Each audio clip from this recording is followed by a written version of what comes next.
சர்மிளா, அரை நூற்றாண்டு காலம் அதிமுகவில் பயணித்த அதிமுகவின் மூத்த தலைவர் செங்கோட்டையன் இன்று தாவேகாவில் இணைந்து தாவேகாக்காரராக அவர் அடையாளம் காணப்படுகிறார். இன்று தாவேகாவில் இணைந்த அவருக்கு பொதுச் செயலாளருக்கு நிகரான அந்த தலைமை ஒருங்கிணைப்பாளர் பதவி, நிர்வாக குழு தலைமை ஒருங்கிணைப்பாளர் பதவி அவருக்கு வழங்கப்பட்டிருக்கிறது. இப்போது நான் பார்த்துக் கொண்டிருக்கக்கூடிய அந்த காட்சியானது தாவேகா அலுவலகத்தில் செங்கோட்டையன் அமர்ந்திருக்கக்கூடிய அந்த காட்சியை தான் இப்போது பார்த்துக் கொண்டிருக்கிறோம். அந்த கட்சியின் நிர்வாகிகளுடன், தாவேகா நிர்வாகிகளுடன் அவர் ஆலோசனை நடத்தி பேசிக் கொண்டிருக்கக்கூடிய அந்த காட்சியை தான் இப்போது நாம் பார்த்துக் கொண்டிருக்கிறோம். அருண்ராஜ் உடன் அவர் செங்கோட்டையன் பேசிக் கொண்டிருக்கக்கூடிய அந்த காட்சியை பார்த்துக் கொண்டிருக்கிறோம். அவருக்கு வழங்கப்படக்கூடிய அந்த பொறுப்பு மற்றும் தாவேகா தலைவர் நடிகர் விஜய் வருகை தர இருப்பது உள்ளிட்ட பல்வேறு அம்சங்கள் தொடர்பாக செங்கோட்டையனுடன் தாவேகா அலுவலகத்தில் செங்கோட்டையன் ஆலோசனை நடத்தி வரக்கூடிய அந்த காட்சிகளை தான் இப்போது நாம் பார்த்துக் கொண்டிருக்கிறோம்.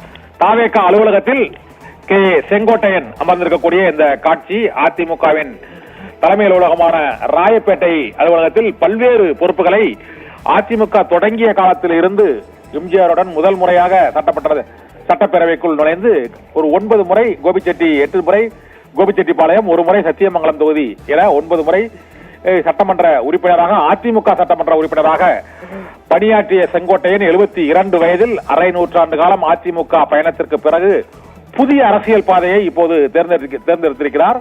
தமிழகத்தில் இன்னும் தேர்தல் களமே காணாத புதிய கட்சியான நடிகர் விஜயின் தமிழக வெற்றி கழகத்தில் இணைந்து அவருக்கு நிர்வாக குழு தலைமை ஒருங்கிணைப்பாளர் மற்றும் 4 மாவட்டங்களுக்கான அமைப்பு செயலாளர் உள்ளிட்ட பொறுப்புகள் வழங்கப்பட்டிருப்பதாக அறிவிக்கப்பட்டிருக்கிறது. இந்த பொறுப்புகள் பொதுச் செயலாளர் புசி ஆனந்துக்கு நிகரான ஒரு அதிகாரம் படைத்த பதவி என்றும் தெரிவிக்கப்பட்டிருக்கிறது. இன்று பனையூரில் அவருடைய ஆதரவாளர்கள், முன்னாள் எம்பி சத்யபாமா உள்ளிட்ட ஒரு 50 பேருடன் அவர் தாவேகாவில் தன்னை இணைத்துக் கொண்டிருக்கிறார். இணைந்த அவருக்கு முக்கியமான பதவிகளும் வழங்கப்பட்டிருக்கின்றன. செங்கோட்டையில் தாவேகாவில் இணைந்தது அதிமுக மற்றும் திமுக, பாஜக 3 கட்சிகளுக்குமே அது ஒரு எதிர்பாராத முடிவாகத்தான் கருதப்படுகிறது. ஏனென்றால் செங்கோட்டையனை முதலில் இயக்குவது பாரதிய ஜனதா கட்சி தான் என்ற பேச்சு இருந்தது. அதனால்தான் அவர் பொதுச் செயலாளர் எடப்பாடி பழனிசாமிக்கு கடு விதித்து நிர்மலா சீதாராமனுடன் பல்வேறு ஆலோசனைகளையும் பல்வேறு கட்ட ஆலோசனைகளையும் அவர் நடத்தி வந்தார். இந்த சூழ்நிலையில் தான் தாவேகாவின் இணைவதற்கான அவர் முடிவை எடுத்ததற்கான காரணம் என்ன என்பது, அது பாரதிய ஜனதா கட்சியினரால் ஒரு குறிப்பிட்ட காலத்திற்கு பின்னர் அவர் தொடர்பு எல்லைக்கு அப்பால் சென்று விட்டதாக கூறப்படுகிறது. அதன் பின்னர் ஓபிஎஸ் மற்றும் டிடிவி ஆகியோரை சந்தித்து அந்த அதிருப்தியாளர் அணியை வலுப்படுத்தலாம் என்று நினைத்தார். ஆனால் பசுமன் முத்துராமலிங்க தேவர் நினைவிடத்தில் அவர் ஓபிஎஸ்ஐ சந்தித்ததோடு சரி, அதன் பின்னர் வேறு எந்த நிகழ்ச்சிகளுக்கும் ஓபிஎஸ், டிடிவி ஒத்துழைப்பு அளிக்கவில்லை. சசிகலாவும் இது தொடர்பான எந்த விதமான முடிவையும் அறிவிக்கவில்லை என்பதால் அவர் செங்கோட்டையன் சோர்வின் எல்லையில் இருந்தார். அவர் தனிப்பட்ட பல்வேறு நிகழ்ச்சிகளையும் நடத்தி பார்த்தார்.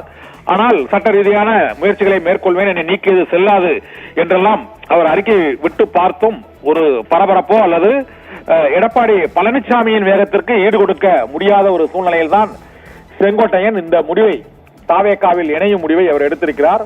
இந்த முடிவை தடுப்பதற்காக திமுகவில் அவரை இணைப்பதற்கான முயற்சிகளும் மேற்கொள்ளப்பட்டன. அது கடைசி நேரத்தில் மேற்கொள்ளப்பட்ட அந்த முயற்சிகள் பலனளிக்கவில்லை. திமுகவில் ஏற்கனவே அதிமுகவின் முன்னாள் அமைச்சர்கள் பலர் இருக்கக்கூடிய நிலையில் அவருக்கு நட்பு வட்டமும் அங்கு அதிகமாக இருக்கக்கூடிய நிலையில் ஈரோடு முத்துசாமி மற்றும் சேகர் பாபு, செந்தில் பாலாஜி, செல்வ கணபதி உள்ளிட்ட கொங்கு மண்டலத்தை சேர்ந்த பலரும் அவர் திமுகவில் இருந்த நிலையிலும் அவரிடம் அந்த பேச்சுவார்த்தைக்கான முயற்சிகள் மேற்கொள்ளப்பட்டன. இருந்த போதிலும் அவர் 10ஓடு 11ஆக திமுகவில் இணைவதற்கு விரும்பவில்லை. இதனால் பதவி, சட்டமன்ற உறுப்பினர் ஆகியவற்றிற்காக அவர் கட்சியில் இணையவில்லை என்பது தாவேகாவில் இணைந்திருப்பதன் மூலமாக உறுதியாகி இருக்கிறது. இதன் மூலமாக கொங்கு மண்டலத்தில் அதிமுகவுக்கு ஒரு மிகப்பெரிய சேதாரத்தை அவர் ஏற்படுத்துவாரா என்ற விவாதங்கள் பல கட்டங்களாக எழுந்திருக்கின்றன. கோபிச்செட்டிப்பாளையம் தவிர மற்ற இடங்களில் அவருக்கு செல்வாக்கு இல்லை என்றும் கூறப்படுகிறது.